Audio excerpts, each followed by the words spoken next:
আজি এটা বিশেষ দিন মোৰ বাবে গতিকে মই ভিডিঅ'টো মানে বহুত দেৰিকৈ বনাই আছোঁ। মই আজি শাওণ মাহৰ দ্বিতীয়টো সোমবাৰ মই ৰাতিপুৱা ভাগত মন্দিৰলৈ গৈছিলোঁ, এটা ভিডিঅ' অলৰেডি আপোনালোকলৈ আগবঢ়াইছোঁ। আৰু তাৰপিছত মানে মই বোলো নাই আজিয়ে শ্বেয়াৰ কৰি লওঁ, যিমান দেৰি হ'ল এতিয়া প্ৰায় 10টা বাজিবৰ হ'ল, তথাপিও মই বোলো এতিয়াই শ্বেয়াৰ কৰিবই লাগিব কথাটো। কাৰণ আজি মোৰ 3 বছৰৰ মূৰত আজি এটা সেই আকাংক্ষিত দিনটো আহি পৰিলে। মানে ফেচবুকৰ পৰা প্ৰথম পে'মেণ্ট সোমাইছে আজি মোৰ। খুব বেছি ভাল লাগিছে মনটো। আৰু মানে ভগৱানক মই ইমান বেছি বিশ্বাস কৰা চাগে কাৰণ সেইটোৱে মানে মই ভাবি থৈছিলোঁ মনতে যে যেতিয়া মোৰ পে'মেণ্ট সোমাব তেতিয়াহ'লে মই মন্দিৰৰ কাৰণে, আমাৰ গাঁৱৰ মন্দিৰভাগৰ কাৰণে কিবা এটা আগবঢ়াম, তেনেকৈ ভাবি থৈছিলোঁ। তাৰপিছত ভাবিছোঁ ফেচবুকৰ পৰা পে'মেণ্টটো এৰিলে বুলি দেখিছোঁ, কিন্তু বেংকত কেতিয়া সোমাব কি কথা মই ইমান আইডিয়াও নাই। গতিকে ভাবিছোঁ যেতিয়া সোমাব আৰু মই সেইকাৰণে মন্দিৰৰ কাৰণে মানে এনেকৈ বাল্ব দুটা কিনি আনিছিলোঁ। মই দেখুওৱা হোৱা নাই ভিডিঅ'ত। মানে বাল্ব মানে কেনেকুৱা ধৰি লওক কাৰেণ্ট গ'লেও যে জ্বলি থাকে তেনে চাৰ্জিং বাল্ববিলাক, তেনেকুৱা বাল্ব দুটা কিনি আনিছিলোঁ। আৰু অথনি মন্দিৰলৈ যাওঁতে মই দেখি আহিলোঁ। তাৰপিছত মই দাদাজনক কৈছিলোঁ যে যদি মোৰ পে'মেণ্ট সোমায় তেতিয়াহ'লে শাওণ মাহৰ কোনোবা এটা সোমবাৰত মই 81 ভাগ আগবঢ়াম বুলি। তাৰপিছতে আৰু এটা লগতে এইখিনি কথা কওঁ, মোৰ মানে এই মাহটোত এইকেইদিনত ইমান বেছি অভাৱ চলি আছে। মানে সাধাৰণতে মোৰ বাইকত কেতিয়াও ৰঙা দাগত নালাগে এইবোৰ তেল, মানে প্ৰায় ফুল টেংকি থাকে। কিন্তু এইবাৰ মানে ৰিজাৰ্ভত লাগো আৰু মানে এনেকুৱা অৱস্থা হৈ গৈছে।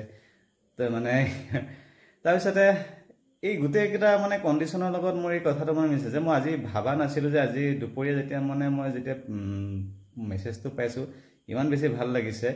মানে কিবা যেন ভগৱানে মোৰ কথাখিনি শুনা পালে, মোক বুজি পালে, মোৰ যে অভাৱ চলিছে সেইটো বুজি পালে। লগতে মই যে সেই মনৰ আকাংক্ষাবোৰ মই ভগৱানক মই তেনেকৈ বিশেষ একো কোৱা নাই কিন্তু ভগৱানে যেন নিজেই বুজি পাইছে মোৰ কথাবোৰ।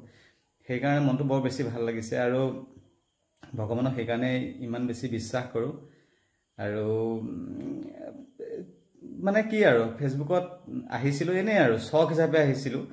ইমান বেছি মানে এই গোটেইখিনি মই ভাবোঁ ভগৱানৰ কৃপা বুলি ভাবোঁ। কিয় কৈছোঁ মই ইমানো বেছি ভাল কণ্টেণ্ট নবনাওঁ যে মই পে'মেণ্ট পাবলগীয়া, মই নিজে মানে সেই হিচাপে মই ভাবোঁ। কিন্তু তাৰ মাজতো যে মই আজি ধৰি লওক মানে সেই দিনটো আহি পৰিলে, গতিকে মানে মই সেইখিনি সম্পূৰ্ণৰূপে ভগৱানৰ কৃপা বুলিয়ে ভাবোঁ। গতিকে বহুত বিশ্বাস কৰোঁ ভগৱানক আৰু মনটো বহুত বেছি ভাল লাগিছে। আৰু এনেকৈ সদায় ভগৱানক বিশ্বাস কৰি যাওক। মই ভাবোঁ যিমান দুখ থাকিলেও দুখ দিব ভগৱানে, কিন্তু দেই ভগৱানে দুখ দিব কিন্তু ভগৱানে পাৰ কৰিও নিব। গতিকে দুখ দিলে বুলি নাভাবিব যে ভগৱান নাই বুলি নাভাবিব, ভগৱান আছে। আৰু অলপমান দেৰিকৈ দেখা দিয়ে, খালি মানে পৰীক্ষাবোৰ সহন ক্ষমতাটো চাই ভগৱানে।